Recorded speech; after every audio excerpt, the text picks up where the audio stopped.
Vamos a hablar con Gonzalo Cañete desde Londres, analista de mercados de lo que está ocurriendo por ahí. Ya están saliendo algunos resultados a boca de urna o alguna mesa que haya cerrado. ¿Cómo está la cosa, Gonzalo? Buenos días. Buenas tardes para ti. Hola, buenos días, ¿qué tal? No, todavía nos queda tiempo hasta que cierren los colegios electorales, que cierran a las 10 de la noche. Lo que pasa es que sí hacen encuestas que siguen trabajando en base a pie de urna, y no hay que olvidar que es casi la capital del mundo en lo que se refiere a apuestas deportivas online,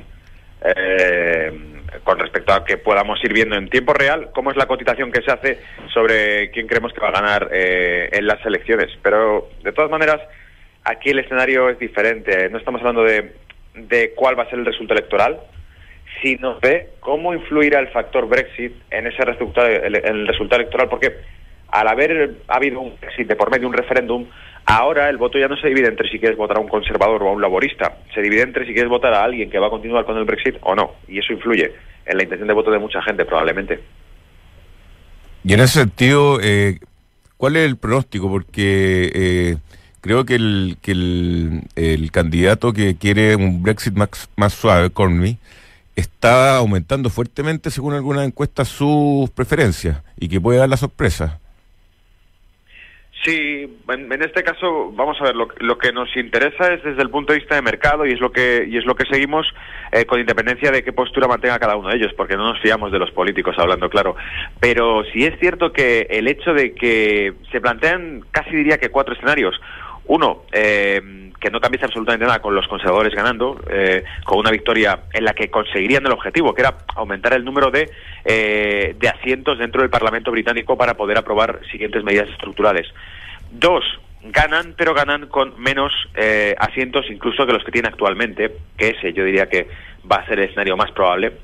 3, no ganan, pero tampoco ganan los laboristas ni Corbyn, con lo cual es el escenario, en mi opinión, casi más terrible, porque lo que nos encontramos es que nos quedamos en una zona neutral. Y el cuarto escenario, que sería el más chocante, el que dejaría en shock, que sería una victoria de los laboristas, que seguramente podría ir por ese cóctel o combinación hecha de laboristas o conservadores, pero con el factor Brexit encima de la mesa, de a quién quieres votar, a los que van a continuar con el Brexit o a los que quizá pudiesen incluso deshacer los cambios iniciados del Brexit. Por eso yo creo que son los 4 escenarios posibles, teniendo en los extremos una victoria rotunda del conservador ganando más asientos, que sin duda alguna sería un mensaje de fortaleza de Reino Unido, y el otro extremo que no es que fuese de debilidad, porque aquí está el factor clave y fundamental. Si ganasen laboristas, cosa que no prevemos, insisto, para que los que nos escuchen, información privilegiada, trato de mantener al día a todo el mundo y a todos los oyentes con respecto a lo que va a ocurrir en el mercado. Yo creo que el escenario no va a ser una victoria laborista. El peor escenario sería una neutralidad entre ambos partidos. El más probable, una victoria pírrica del Partido Conservador, es decir, pierde más parte de los asientos que ya tenía ganados. ¿Por qué? Porque lo que hemos visto es que los últimos días de lo que hablan es que hay debilidad del Partido Conservador y un aumento, como usted decía, de la intención de voto a los laboristas. Se cierra el spread. Teníamos a los conservadores por arriba, los laboristas por debajo. Ahora los laboristas ganan terreno y los conservadores lo pierden, pero siguen estando por delante de los laboristas. Así que ese creo que es el escenario más probable. Ganan los conservadores, pero pierden asientos dentro del Parlamento británico. ¿Cómo afecta al mercado? Eso ya es otra película que también podríamos estudiar. A ver, veamos qué se espera en ese sentido. Supongamos que ese es el escenario base. ¿Qué pasa ahí? Si es el escenario base, yo creo, podemos consultar todo tipo de calculadoras de riesgo que se han ido realizando en las últimas horas. Por ejemplo, Bloomberg tenía diferentes estimaciones en las que ellos prevén que en caso de que ganen los conservadores, pero sin mayoría, habría un debilitamiento de la libra. ¿Qué pasa? Que yo aquí me voy a arriesgar en dar una opinión diferente. ¿Por qué? Porque la victoria de los conservadores y, sobre todo, la victoria del referéndum por un Brexit y no por un Remain, por no permanecer, sino dejar la Unión Europea, fue lo que debilitó a la libra.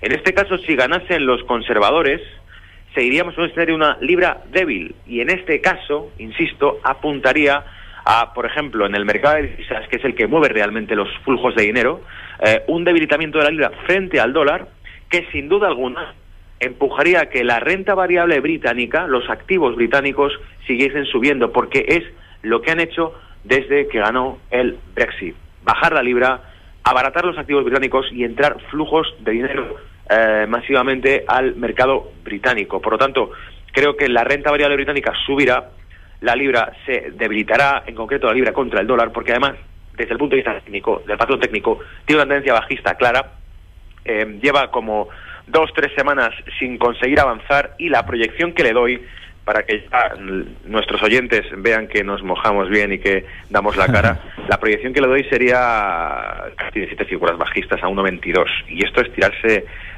con mucho río a la piscina, es decir, no tendría por qué dar un nivel tan exacto, pero sin embargo tengo confianza en que veremos una libra dólar bajista, la libra seguirá estando barata, y en este caso el índice que más me gusta, fíjese, no va a ser el FTSE 100, porque es un selectivo que está compuesto por muchas compañías británicas, pero muy internacionalizadas. Lo que voy a señalar es, con el dedo índice, voy a señalar el índice FTSE 250, porque está compuesto de compañías británicas cotizadas en bolsa, pero que sí se enfrentan a la realidad microeconómica que tiene el Reino Unido, y por eso creo que reflejan mucho mejor posibilidades que tiene el Reino Unido desde el punto de vista económico, bursátil también, con una libra que siga por ese cauce, por una libra barata. Oye, Gonzalo, una pregunta menos de corto plazo. ¿Cómo ves tú finalmente si es que el Brexit se implementa de manera un poco más, o sea, de manera como estaba planteando Theresa May, de manera más brusca, digamos? ¿Cómo ves tú el impacto real que pueda tener en la economía británica? Bien, es una pregunta muy interesante. Yo creo que lo que hemos es aguantado muchísima propaganda por parte de políticos de las catástrofes que vendrían con un Brexit. No han ocurrido. No, con eso no me quiero inclinar a favor ni en contra del Brexit, Pero digo es que si nos fijamos de lo que dicen los políticos, el Brexit habría traído la Tercera Guerra Mundial, porque fue algo que dijo Cameron, habría traído una escalada brutal de terrorismo en Europa, que fue lo que dijo la OTAN, habría traído también una crisis financiera global, que fue lo que dijo el FMI. Ocurrió y no pasó nada de eso. Entonces, lo que creo que mi punto de vista respecto al Brexit es que no va a debilitar, como nos han asustado, no debilitará la economía británica. Hay que entender que la economía británica es una economía importadora, compra más de lo que vende. Eso quiere decir que no podrá mantener durante mucho tiempo su libra barata, pero también es cierto que sus cifras macroeconómicas, su nivel de empleo, su nivel de crecimiento económico, han sido de los mejores del top de las 5 principales economías del mundo durante los últimos 3 años. Por lo tanto, tienen colchón desde el punto de vista económico para adaptarse a los cambios que pueda traer el Brexit. No están como Europa. Europa es una zona mucho más delicada. Algo que reafirma por completo esta visión es el mercado mismo, porque cuando ganó el referéndum del Brexit, las bolsas que más cayeron, la británica cayó, por supuesto, pero cayó más aún las bolsas europeas. Es decir, la británica caía en torno a un 7% cuando generó las mayores caídas, y las europeas cayeron por encima del 10% en los casos de, por ejemplo, de España o de Italia, y en los casos de Francia en torno al 7% por lo menos, y Alemania también. Así que existe una interdependencia entre Europa y Reino Unido, pero no hay que olvidar que Alemania es una economía exportadora que vende, cuyo cuarto principal cliente es Reino Unido, así de fácil, y Reino Unido es una economía que compra más de lo que vende, y el país al que más vende es Estados Unidos. Lamentablemente, las cifras, los números acompañan en defender que lo que nos cuentan sobre el Brexit no es tan terrorífico, tan catastrófico como pretende vender la Unión Europea a través de los políticos en cada país. Lo que pasa es que, claro, hay que dar un mensaje de unidad, hay que dar también un mensaje catastrofista o propagandístico por parte de políticos para disuadir lo que podría ser una desintegración del euro en malos tiempos. Eso es por lo que se justifica hablar también de un Brexit. ¿No? Ok, claro. Buenísimo. Gonzalo Cañete, entonces, desde Londres, contándonos sus impresiones y predicciones también respecto a lo que ocurriría en los distintos escenarios de las elecciones que se están llevando a cabo en este momento en el Reino Unido. Muchísimas gracias, Gonzalo, estamos hablando.